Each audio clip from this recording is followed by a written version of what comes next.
I see a lot of people asking whether they should buy the Wurkkos FC13 or Wurkkos FC11, and the answer is really quite simple. It really depends who you are and what you're looking for. If you're a standard user looking for a good flashlight that they can use on a daily basis, really the answer is the FC11.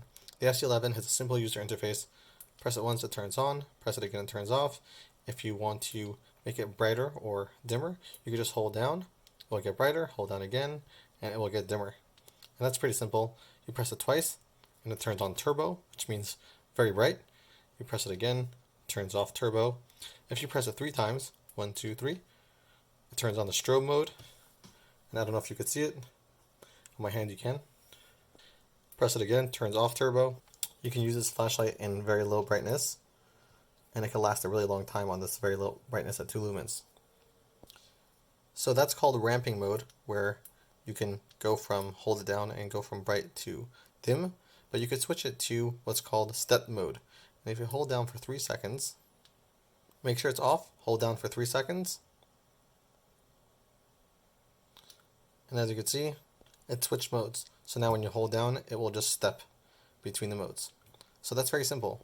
There's 2 LEDs in the front, it has a magnetic base, it has a little clip so that you can clip it onto things, and you could even switch this tube out for a smaller tube and make it more portable.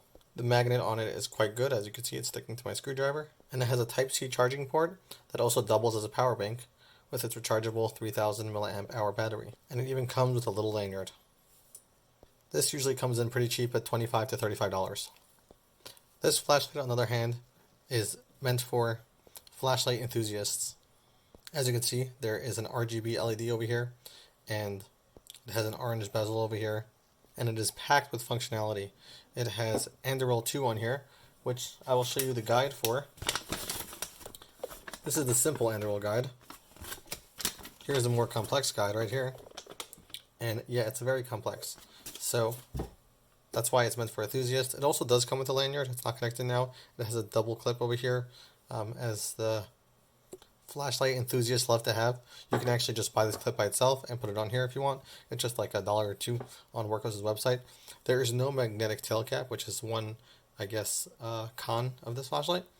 And it has an RGB or aux lights over here that switch, and you have a billion different options of what you could do with Anduril 2.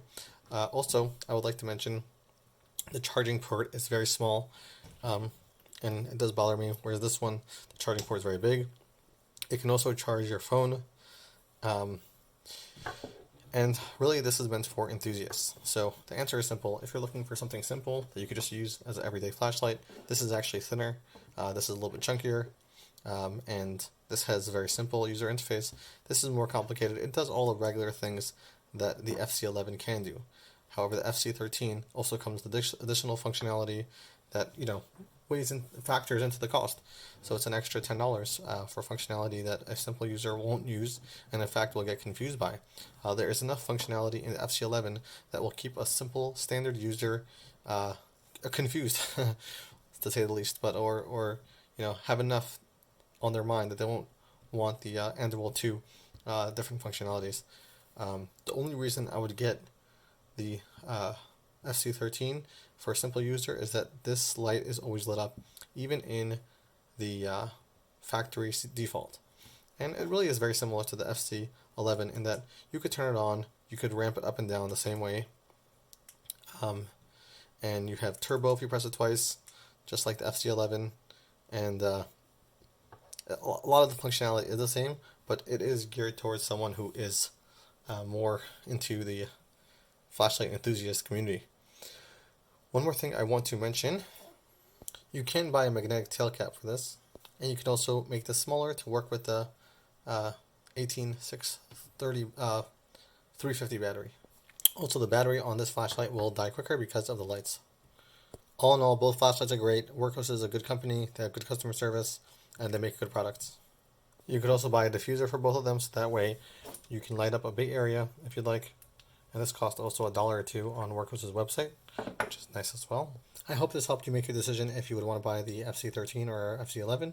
I don't know why the series is called FC. I'm not sure what it means or what it's meant to, series the line it's meant to be. Maybe it's talking about 18650, but I could be not. because we see the TS series is not going by size, because the TS10, I believe, is a AA battery flashlight. So I don't know what the FC stands for. I don't know what its the line is, but I just thought I'd throw it out there. If anyone knows, they can let me know in the comments. Thanks for watching. I hope this helped you make a decision which one you want to buy, and have a great day.